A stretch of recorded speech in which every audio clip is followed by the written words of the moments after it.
I am so excited to bring you such a beautiful, sophisticated, incredible goddess, Anna Marti. I have known this goddess since I was 19 years old, and I used to clean the studios at Body Move Studio in Portland, Oregon, cleaning the floors and washing the windows in exchange for yoga and dance and movement therapy. And I was in love with Body Move Studio. It was like my second home. And I really did feel like I found my God, my goddess, my connection to source at Body Move Studio. It really was the beginning of my awakening journey. And there was this amazing woman, Anna Marti, the owner, that I looked up to so much because she was so sophisticated and so sexy and so mysterious. I was very intrigued by her. And now I have her right here for an interview. So I'm so excited to have her. She's a beautiful intimacy coach and, just an example and an embodiment of the goddess. So I'm so happy you're here, Anna. Thank you so much, Annette. And as you were describing that, what I thought about you and honoring you, because I had this studio with my former partner, and a lot of people want to dance. And then immediately, well, I don't have enough money to do that. So they're not even out of the gate. And they go, well, that's not available to you. And the truth is we had all kinds of needs of maintaining the studio. And so it really points to your own following wisdom, which is rare, which is like, I want to dance here. What can I do?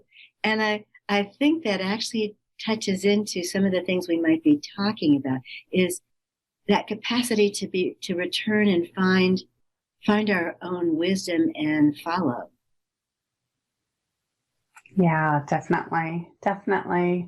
Yeah.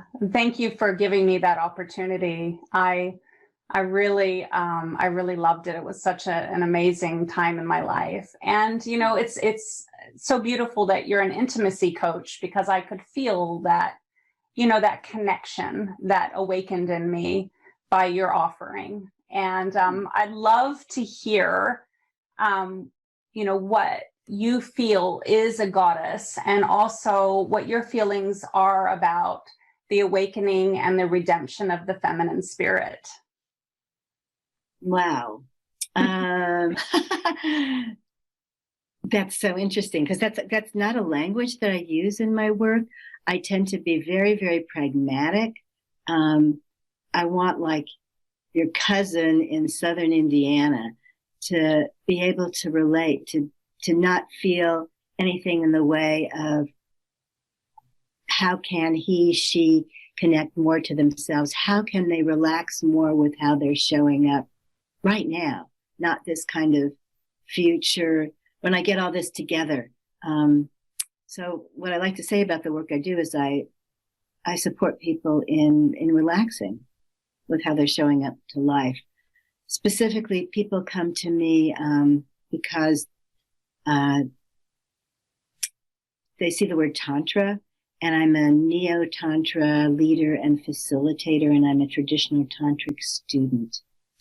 And Neo-Tantra is generously an appropriation of a little Hinduism and Buddhism and Taoism, oriented toward more consciousness in erotic expression, from which is a good thing, right? From the physical, more pleasure, connecting emotionally, greater sense of connection. Culturally, I work with people that are marginalized, trans, disabled. Being sexual erotic allows us to feel part of a larger erotic expression, cultural expression, and spiritual sex, which is not Tantra. But there are some people, not very many, who actually experience the erotic field as a portal to transcendence. So I realize I've totally kind of taken a left turn from your question about the awakening, but I can bring it back to what traditional tantra is. Traditional tantra, which is not a religion, it's a spiritual technology about waking up. And the body is inclusive of how we wake up, because the body is always in present time. Traditional tantric practice is about using all our senses, what you smell and hear and touch and taste, using our senses as that vehicle for that awakening. The misperception is that tantra is about sex, traditional tantra, and it takes up about that much space in the huge lexicon of tantric practice, which includes the same, many of the same things yoga does, asana and pranayama and kriya, and meditation is a huge piece. And as far as the sexual component,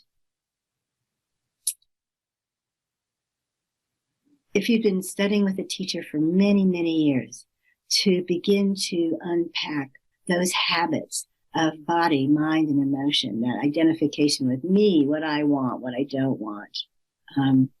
You've been doing that for like years and years, and perhaps your teacher determines that it was appropriate for you to participate in a highly contained erotic ritual.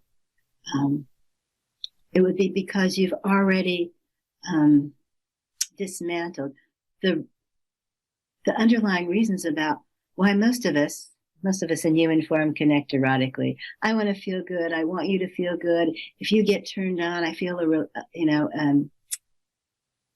reflected sense of self. It's like, I'm okay. I want to be loved. That's dismantled in traditional tantra, but that's mostly not us. We're not living in that place.